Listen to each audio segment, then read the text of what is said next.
Before we dive into today's story, make sure you're subscribed and tell us in the comments where you're listening from. I love seeing how far these stories travel. Look at him, always smiling like he's the hero of someone else's life, my sister snapped, louder than she needed to, and the room folded toward me with a dozen small collapses. Cousins turned their heads. My mother set her fork down with a clink that sounded like a verdict. The waiter hesitated with my coffee, and across the table she laughed soft. Precise the kind of laugh I'd learned to mistake for affection.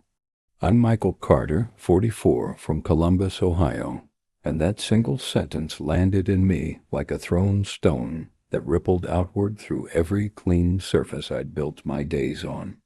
I remember the exact tilt of the chandelier, the way the late afternoon sun drew a line across my wife's forearm as if to underline the word hero with light.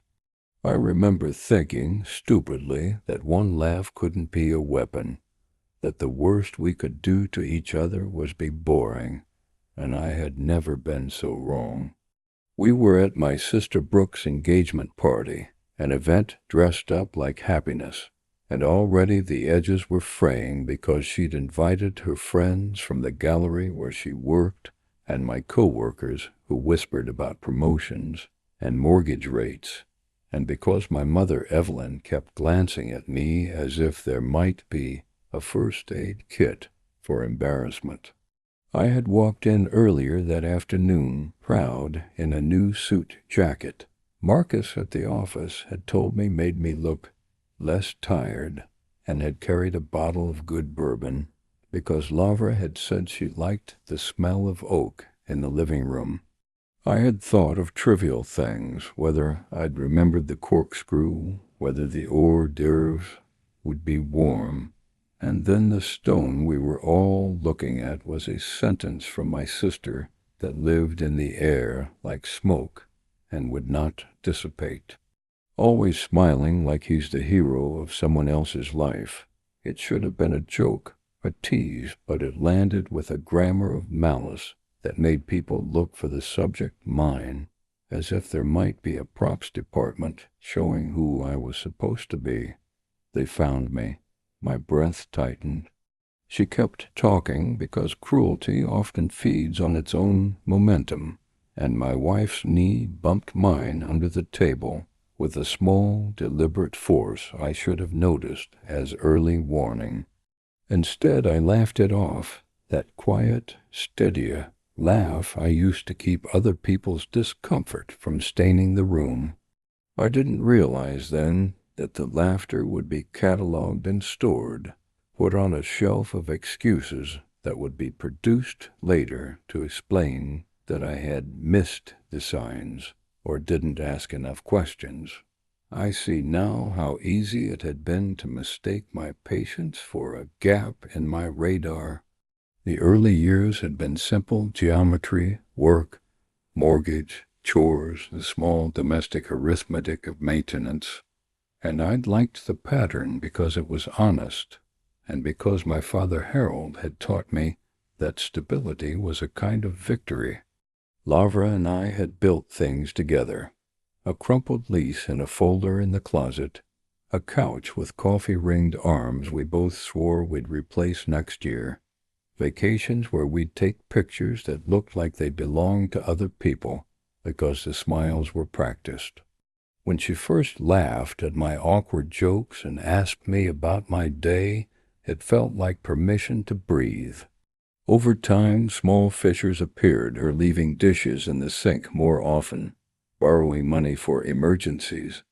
I would later discover were not emergencies at all, and the way she'd answer my voice with a shorter cadence as if she didn't want to hand me the whole evening. People who know you long enough learn to forgive these gaps because it's cheaper than re-education. You tell the story that keeps the room warm. I told that story. I paid for the bigger things, the upgraded insurance policy, the early mortgage payments when a quarter had been tight, the surprise weekend getaways I thought would become a bank of goodwill. I did it because I believed the future owed me nothing, and the present owed me everything. Tickets to my son's school play, his braces, my mother's physical therapy, the extra cover on the credit card that paid for my sister's impulsive flight to California when she swore she needed time. Each payment sat like a small deposit in a ledger of love I kept in my head. My work life was a similar ledger: meetings, numbers, the slow accrual of reputation. Ben Turner, my regional director, used to say I was quietly ambitious, as if that were a compliment and a diagnosis, and everyone who superficially liked the sound of the phrase would nod and move on. I thought quietly ambitious meant doing the right things without the narcissistic announcement of it.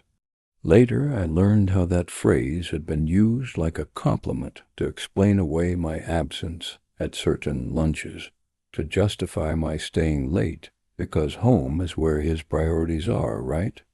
At the office, there were nicknames that reduced me to a category: safe, stable, dependable, and people I once called friends offered sympathy with the same tone men used to discuss used cars. When the first humiliations arrived, they were paper cuts. A check bounced because of an overdraft she hadn't told me about, a text from a vendor about unpaid invoices for consulting I didn't remember hiring, an invitation to an awards dinner that she refused to attend because she'd claimed she had too much work. I noticed these things and smoothed them. I took responsibility the way trained animals do. You present the belly and hope the teeth choose another target. But what happens when you offer your belly one too many times is that people learn where to bite. The escalation was mercilessly domestic. Little cold shoulders became edicts. She began to keep receipts in a shoebox hiding under the spare bed-clothing stores I'd never been to, nights out that didn't include me, a name I found scribbled in a planner with a number that didn't belong in our lives. When I pressed, she smiled and said it was for work, as if my asking had been a punchline.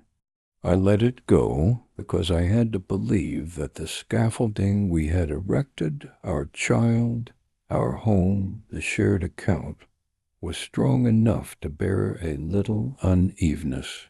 At Thanksgiving, when my mother commented that my wife's hours were getting strange, Laura's answer was the kind that mowed down curiosity with sugar.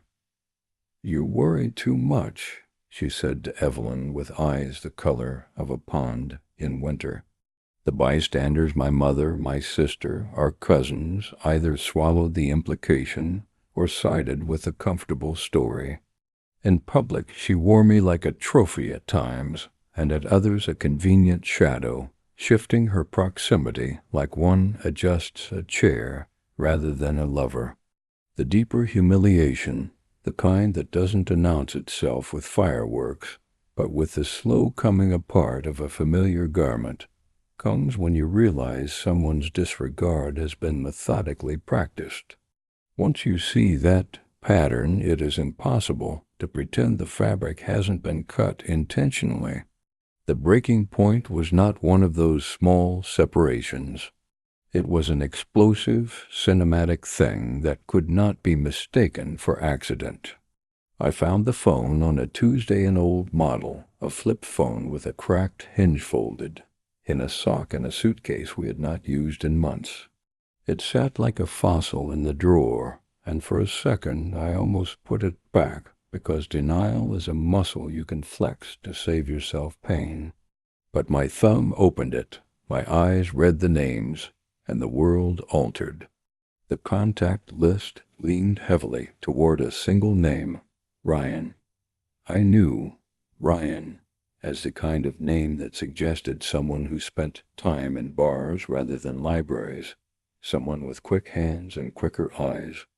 There were messages that lined up into a chronology of secret screenshots of hotel keys, maps with pins, shorthand planning of nights out.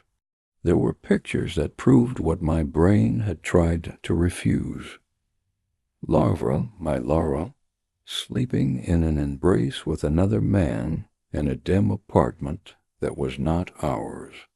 In one blurred photo, she had her head thrown back, laughing in a way that seemed calculated to make sure the camera had the exact angle of complicity. My mouth felt like it was full of coins. When I confronted her that night, I did not scream. I did not throw plates. I closed the front door gently behind me and sat on the steps and allowed the scene to be as small and sharp as a shard of glass, because I wanted to know whether my life had been a choice for her or merely a staging area for convenience. She did not try to hide anything. She watched me with an expression that was oddly candid, and then, when I asked softly, because I still clung to the possibility of salvage, she tilted her head and said, "I stayed because you were safe, because you were useful." The sentence was precise as a surgical cut and as cold as the hospital light I'd seen as a child with my father. The living room where we'd arranged our plain furniture, like someone arranging tokens for a game, became a courtroom. Her mockery was not always loud. Sometimes it was a flat, middle-of-the-night voice on the phone that said, "Don't be dramatic," as if drama were a crime and infidelity merely an item on a to-do list. The worst mockery, the one that reset the coordinates of humiliation, came when she allowed her lover to stand between us in the kitchen one morning, when he brushed against the refrigerator and called me by my name with a tone that used my history as a joke. He was taller than me, leaner, with a certainty about him as if he'd been given a script that required only the lightest of inflection. "You were always so quiet," Ryan said, smiling in the way of people who know secrets are their currency.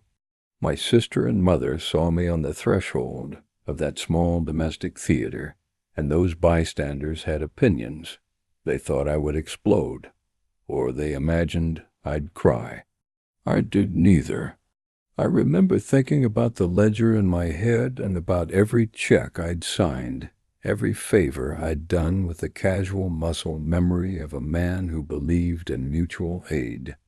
I had to recalibrate my metric. If I had been a book, they'd said, then the new chapter was being written in someone else's handwriting. I made a decision that surprised people who had always labeled my restraint as passivity. I filed for divorce, quietly. I did it in a way that was almost bureaucratic papers typed, a lawyer named Jenna Ortiz, who moved through my life like a professional tide, a single signature that felt like a valve opened. I didn't announce it on social channels or call my mother to demand an explanation. I did not follow her to the other apartment like some cinematic character bent on spectacle. Instead, I watched as she and Ryan left the house one Sunday with a duffel and an air of triumph, and I let the door close behind them without the sound of my voice. People who had expected fireworks were disappointed because fireworks require emotion loud enough to light up the sky. I had no interest in lighting the past on fire. I had interest in building a life that wouldn't combust. The papers were served on a Tuesday. Our friends picked sides in wry, predictable ways. Ben sent a text that read, "I back you," which was both comforting and a note to record for future favors. My sister sent a sentence that included the word "finally" and an emoji I later deleted from my memory. The neighborhood watched a clean departure like a soap episode, and then, because life is impatient, returned to its own small disasters. There is a legal choreography to divorce custody statements, asset division, account audits. I kept my movement through it precise because spectacle would only give her material she could use to perform pity or guilt. Jenna advised me to be measured, to document the finances, to list dates and receipts, to let the law do what it does best. Make facts speak louder than pleas. I obeyed. I handed over statements that proved how she'd used our joint funds to support a life that excluded me. I watched her at mediation with her arms folded, a posture that seemed chosen for the cameras in her mind. "You thought I'd stick around because I'm soft," she said during one hearing, addressing me with a casual cruelty, and a court reporter typed each syllable while the magistrate adjusted his spectacles. For a moment the room wanted me to break. It wanted the scene to be messy and human in an expected way. I remained impassive. I had discovered something vital. There is a kind of courage that is not loud. It is the long, quiet insistence on your own dignity. I put my energy into preserving what mattered: my health, my child's stability, the professional respect I'd grown slowly, but I did not allow my life to be a stage for her theatrical return. As the months peeled away like layers of old paint, her life with Ryan began to display the brittle architecture of borrowed passion. They posted photos in sequences meant to suggest intimacy, to manufacture a narrative where the lover was a hero and I was the pathetic former husband. Social feeds filled with images of her in sunlit cafes and at gallery openings with arms linked, and the comments were the kind that feed on spectacle. "You deserve happiness." People wrote as if happiness were a single acceptable shape. For a while, the humiliation of exile lay like a film over my chest. But something I had not expected grew in the absence. Time in which I could be exactly myself without negotiations for another person's appetite. I began to run again at dawn, the quiet of the city before anyone else was awake, a kind of benediction. I saw a doctor who told me that years of anxious sleep had been stealing me, and that rest was not laziness but investment. I started to cook on nights that had been empty because I'd rather eat something made with intention than order for convenience. Marcus from the office, his name a reminder of what it means to be a friend who says nothing dramatic but appears brought over a tool kit and fixed the gutter I'd ignored for years. Ben congratulated me when a project I'd shepherded finally closed and my bonus arrived. A sum that was not miraculous, but enough to buy a new couch and a renewed sense of possibility. At first, the quiet rebuilding felt like small revenge proof that the world continued to turn without her. But revenge is a theater word. What actually happened was more domestic, a slow, deliberate reassertion of value. I started seeing a therapist, Samira Liu, who was gentle and interruptive in the ways a person needs to be when they have been taught to compartmentalize pain. She would ask me questions that landed like small hammers. "What do you want?" And sometimes the question hurt because it required imagining a life outside the ledger of favors I'd accumulated. I learned to accept help. I began to make plans that did not include her, and to let the runes of my life become arranged around what sustained me, rather than what would impress an audience. I joined a civic group that met on Thursdays to repaint a community center. The work was the kind that slowly constructs meaning, because physical labor yields visible outcomes. I watched friends and neighbors notice that my shoulders had dropped, and that there was a steadiness I hadn't allowed myself in years. Money, too, blossomed in ways that were quiet and satisfying. My bonus plus careful financial planning meant I could close on a small condominium closer to my son's school, reducing the chaos of our shared custody schedule and giving him a room with a window that opened to a park rather than an alley.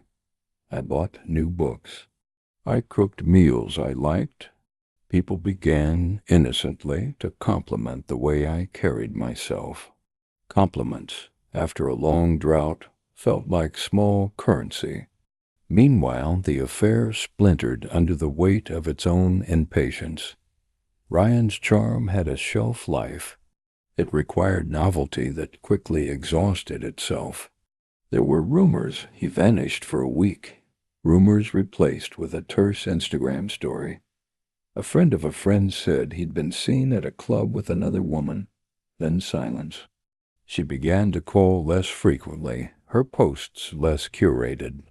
Pride, which can be a substitute for vulnerability, turned on itself and became an engine that pushed her toward even riskier behavior, to prove an image. I learned of the collapse through an awkward messenger from a mutual contact. "They're having problems," the message read, as if relationships could be reported like weather. Then the abandonment. Ryan left with an efficiency that made the abandonment feel premeditated. A duffel, a few clothes he texted photos of from an airport, an apology that read in the passive voice, "I need to figure things out," which is a common grammar for people who mean, "I choose my freedom over another's obligations." She called me once, voice frayed, asking for a place to sleep for a night. I listened. There was rawness in her speech, like a hand that had been pinched too hard to make the blood rush out.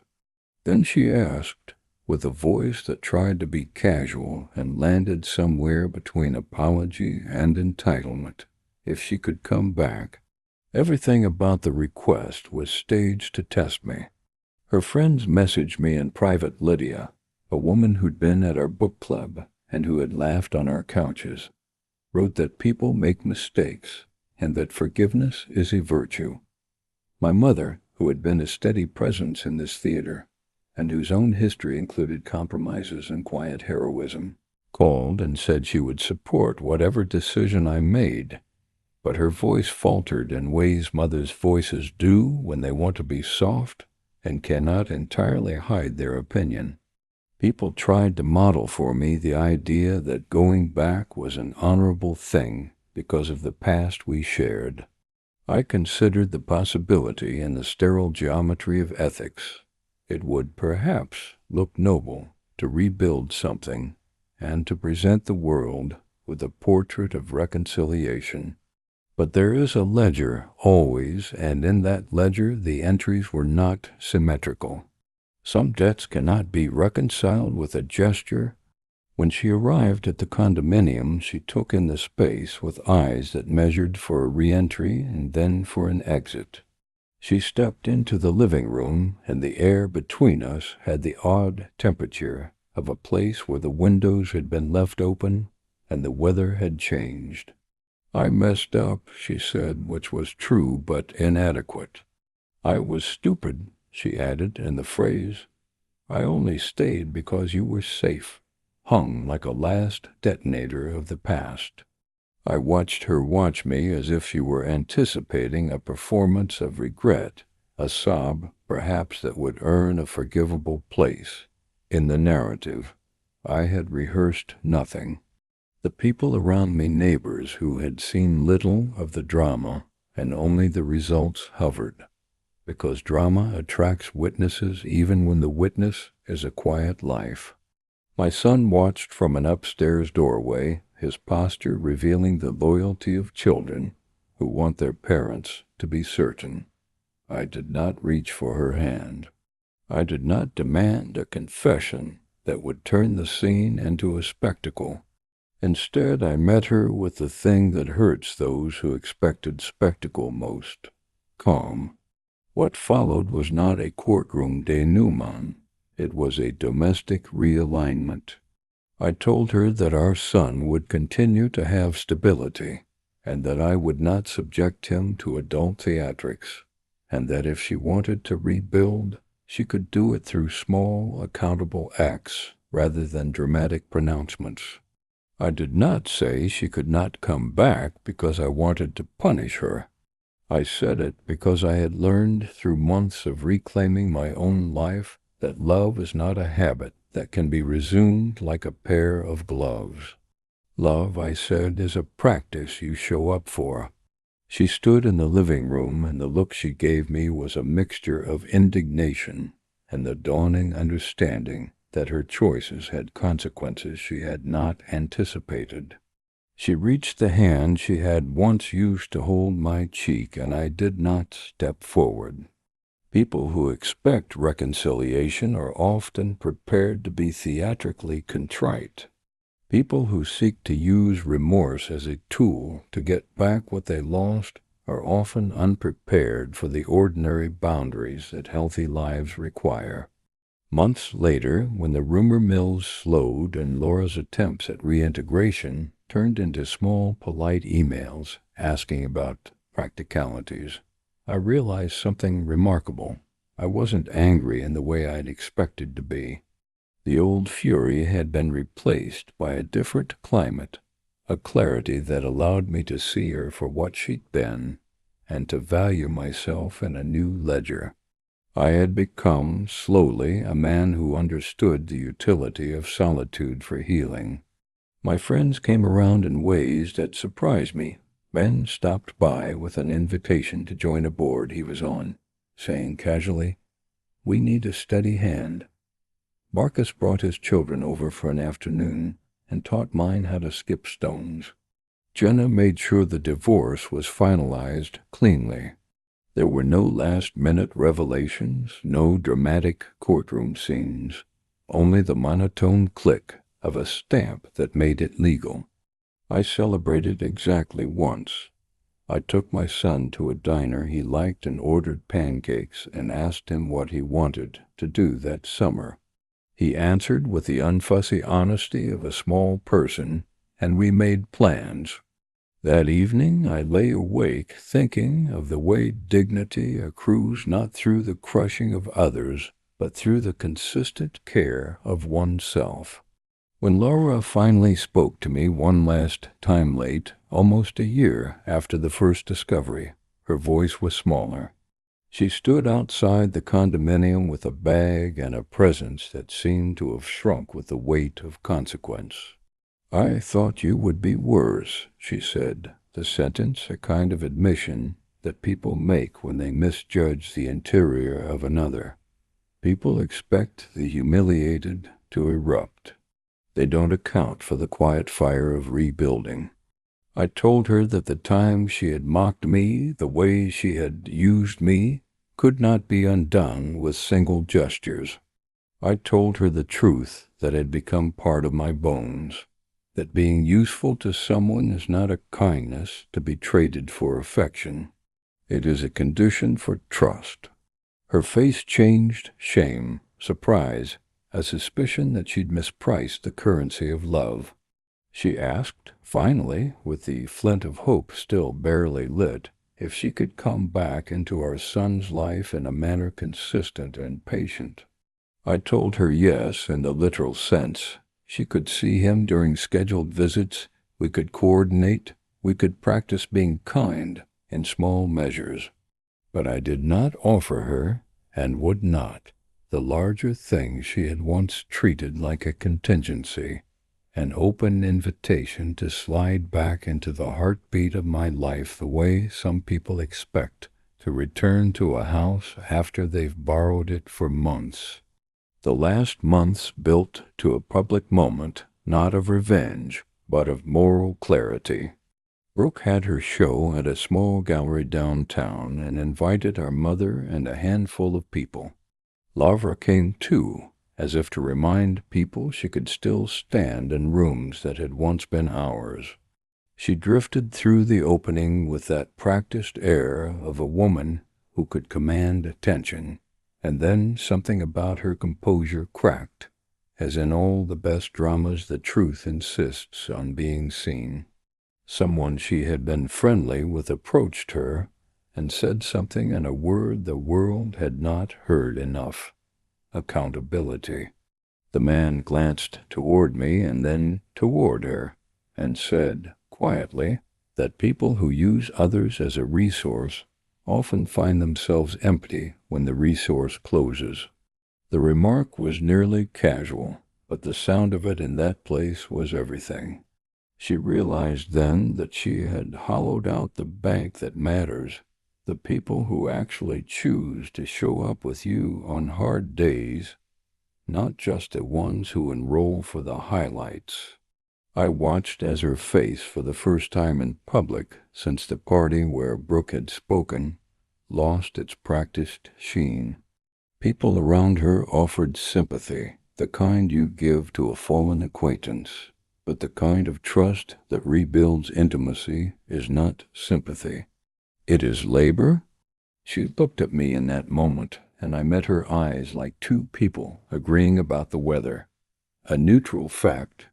Years have an odd way of folding themselves into a single recognition. I am not a man who nurtured revenge as a philosophy. Rather, I nurtured a life that made the old shape of dependence impossible to sustain.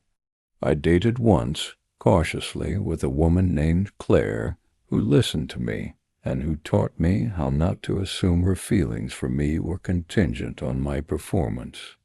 We had dinners where conversation was the point, and not a prelude to spectacle. I kept friendships more honest than before, and I worked in ways that earned respect and wages that allowed me a leisure I never took for granted. People told stories about the quiet divorce with an air of fascination and a moralized accent. In quiet moments late at night, when the city hummed and the apartment felt like a breathing organism, I thought about what had been taken and what had been gained. It is a common consolation that when you let go of something toxic, you make room for better things. For me, the truth was more granular. I made room for a life that matched my own measure. There came a final moment that felt like the closing of a book. My son was older now, taller in the frame, and school had a play. I sat in an audience and watched him perform, and the world was the simple theater of watching someone you love make a small success of themselves. After the curtain, there was a mingling of parents and teachers. Lavra appeared at the threshold like a memory with a new haircut, looking for the first time like someone who had learned the cost of her actions. She approached quietly and asked if she could speak to me outside. The courtyard smelled like late summer, grass cut too short.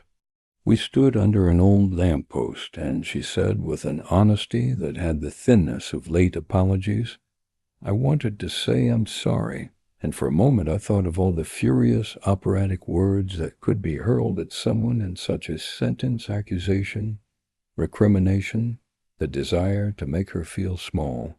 But the final, decisive power of the story was not to reduce her.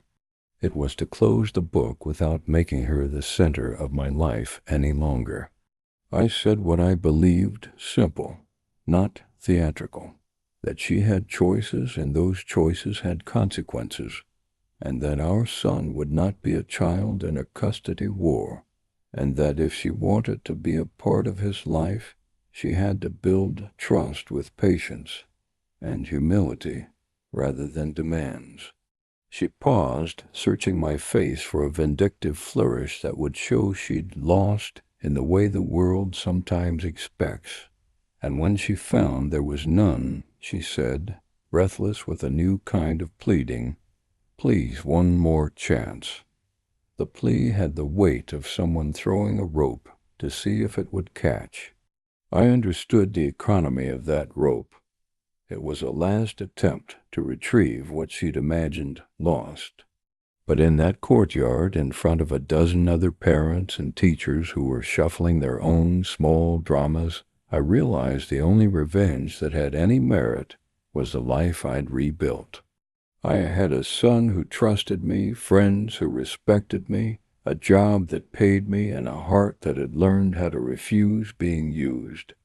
I had, over the slow months, become the kind of man who would not accept being a convenience in exchange for feigned affection. I listened to her. I understood the notes in her voice.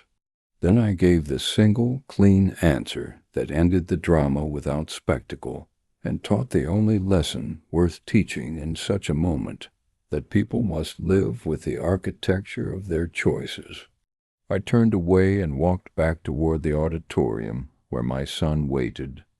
And as I took the first step, I heard behind me the tightness of her inhale, and then the soft clatter of her feet as she remained where she was, rooted by the consequences she'd sown. I did not shout. I did not give her the scene she wanted. Instead, I let the life I had chosen be the answer. You had your choice, now live with it. Betrayal leaves scars, but sometimes it also leaves lessons. What lesson did this story leave with you? Share it in the comments, and let's see how many of us have walked through the same kind of fire. And if you want more stories like this, make sure you're subscribed so you never miss the next one.